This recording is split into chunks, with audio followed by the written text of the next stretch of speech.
This is the first year that I've headed over with the family to Melrose for the Fat Tire Festival, held on the June long weekend. And I went with a group of guys and we wanted to do the Epic Trail, which goes around Mount Remarkable. But the big question was, how much battery is required on your e-bike to do the whole lap? So the whole lap is around about the 35, 36 Ks. It has around about 1,300 plus elevation, and obviously circumnavigates Mount Remarkable. So once you get to the top of the hill where the bailout starts, that's pretty much the point of no return. So from then on, you're on your own. So battery management for the e-bike for the BMX was skills. the big question on everybody's minds. I rode the whole way here with the flat turned off. Did you? Yeah. Now, riding in my group, there was a mix of different e-bikes. Mine is the Marin Alpine Trail E1.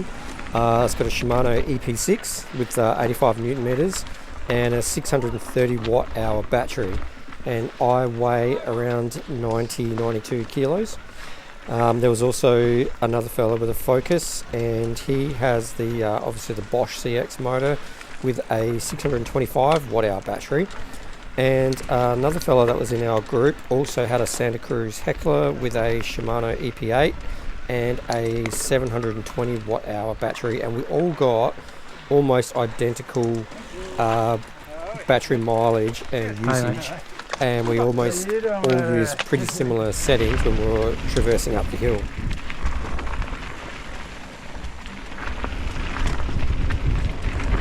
The good thing about the climb is, even though the hill is humongous and you do over 1,300 metres in elevation in total, a lot of the climbs are a whole series of switchbacks.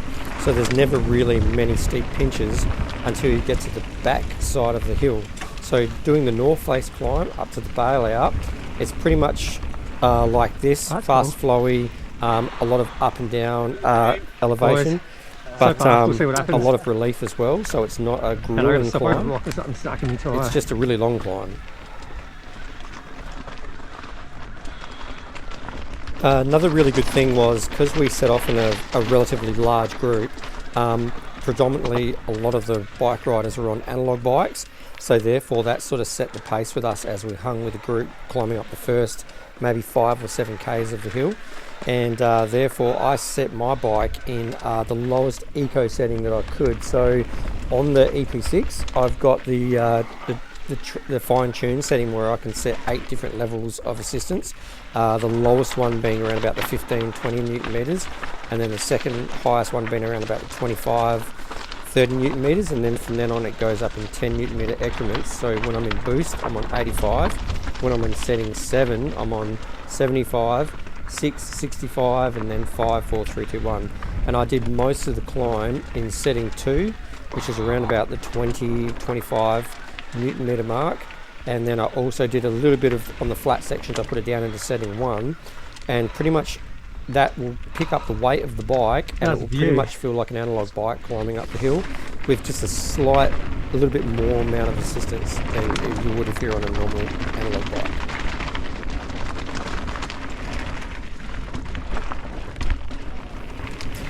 So the climb itself from the bottom of the caravan park up to the top of where the bailout section is, which is called the North Face segment, I did it in around about 1 hour and 17 minutes, and it's around about a 12 kilometre or 13.5 kilometre climb. Also, you've got to factor in, if you're coming from the showgrounds, you want a little bit of battery power to get you there and a little bit to get you home as well. So if you were to climb in a higher setting, you'll obviously get up there a lot quicker, but you'll also chew through a lot more battery. And conserving your battery up the north face is probably the most important thing that you should consider. Wow, that's awesome. Oh, I cleaned it. The reason that I say that is because if you're planning on doing the full epic, you actually use most of your battery on the back half of the mountain. So if you were to go to the top of bailout and you're already 50% or 40% through your battery, I would probably consider going down the bailout instead of doing the full epic, because I got to the top of the North Face climb with 90% battery left, and then when I got down to the bottom of the Epic, I only had around about 20-25% battery left. There was also a fella that was in our group who was on a trek rail, and he actually used trail mode doing the North Face climb, and then he had to set his bike to the lowest eco setting he could for the rest of the trail. So he did it in back to front. But the reason I wouldn't recommend that is because the North Face climb is actually relatively easy compared to the steeper pinch climbs on the back half of the mountain. Okay, so I am now 11 k's in. We have to be close to the top. I've run in fine tune for the EP6, which is the same as the EP8, and I've just gone 2 bars, which is the same for 1 bar on the older EP8, but I've run it on in fine tune, mostly number 2, which is around about 20 Newton meters, and a little bit of number 1, which would be about 15 Newton meters. So just enough for the bike to assist the weight of the bike, but it's mostly my input. And so far so good. I'm 11 k's up, so I don't know how much more climbing there is, but yeah, it's just been a mission. Great views though.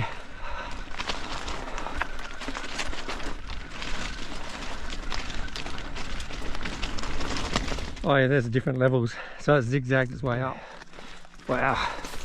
Yeah, so the North Face is pretty much just all climb with flat and a little bit of descending, but on the back side of the mountain there's a lot more descents, but they all take you down into a valley and you've got to winch your way back up.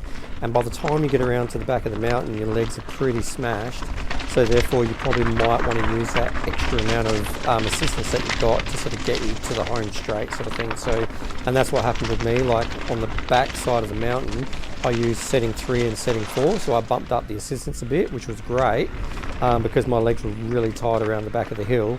But at the same time, if I had used trail on the way up, I would have ripped through the battery, and then I would have had range anxiety for the rest of the trail. I did run into a few guys on the way through that were on towards the end of the ride, and they are all on 2 and 3%, and they all had at least 5 or 6 k's to go with a lot of climbing still, and I'm not too sure if those guys made it back or not, but I would rather get home with 10 or 20% battery at the bottom of the hill rather than none. Halfway up, about 8 k's in, but now that I'm 13 k's up, it's cold up here. Okay, so battery report. I am now 13 k's in, running setting 2, which is about 20 odd Newton meters, and I've still only used 2 bars, which is 1 bar of the older style EP8, so that's not so bad. Probably used an 1/8 or a 1/6, an 1/8 of the battery. So that's looking up. Only bike issues so far is a little bit of ghost shifting. But if you were planning on doing the North Face climb and then you're going to just do the bailout trail, you can pretty much go up the North Face climb in boost, or like a high trail setting to get you the maximum assistance to get you up the hill, because we actually did that the next day, and it took us under an hour to get up there in like a trail setting or a high trail setting. A mate of mine did it in boost, and he got up in like 40 odd minutes, and he still had 50% battery left as well. And then going down the bailout, you won't use much battery at all, even though it spits you out at Malawi. Yes. All you got to do is get back to the campground. That's how much battery I got left. Oh yeah, same as mine. Beautiful. Stacks. Heaps. Yeah, stacks. So from this point onwards, if you do decide to continue on along go downhill, don't get too complacent, because you will chew through a heck of a lot more battery. Just enough to take up the weight of the bike. I got up to the top of the hill with only using 10% of the battery. So good. But then from the rest of this part of the trail here, I use 70% of my battery. Even though there's more descents, there's a heck of a lot more steep pinches, and there's a lot of flat ground and a lot of gullies that you're going to go through, and a lot of really technical climbing. And then some of the steepest pinch climbs are the last 10% of the trail when you're getting yourself back into Melrose, back towards the township.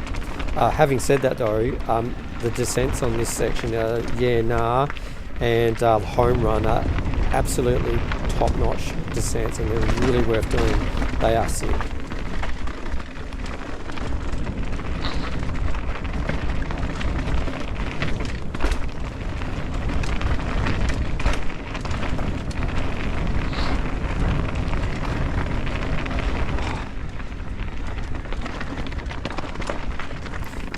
Another thing to consider when you're doing these trails, if you do want to film and you do want to bring a GoPro, bring an extra battery or two if you have.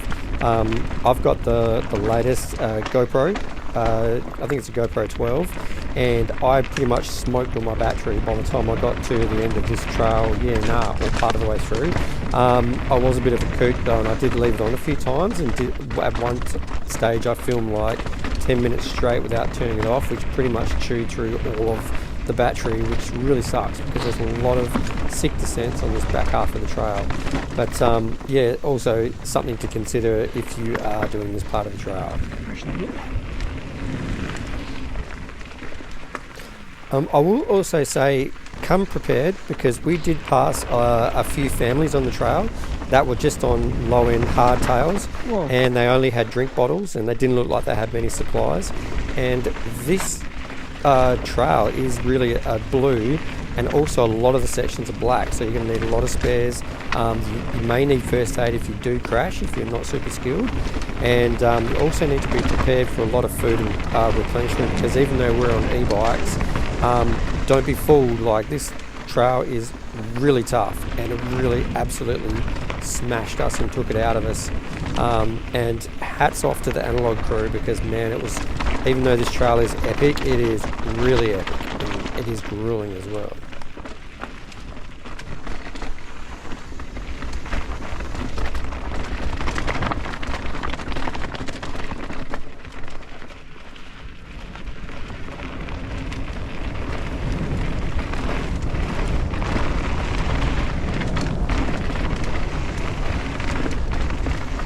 Big double.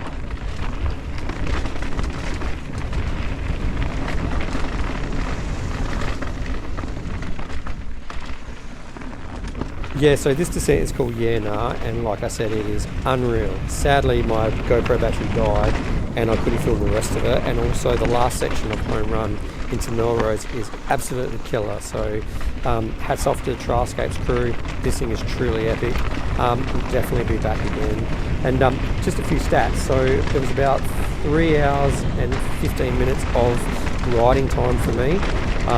In total it was around about 35-36 Ks for the Epic. I did 41.5 Ks from the campground and back, and I was absolutely shattered. But yeah, hopefully this gives you some tips on what to expect if you're doing it on an e-bike. And good luck. Don't stress. And if you've got less than 40% when you get to bailout, do the bailout, because the last thing you want is to be pushing the bike the rest of it home. But like I said, give this video a like or a subscribe, and hopefully I gave you some insight or some help. Thanks for watching.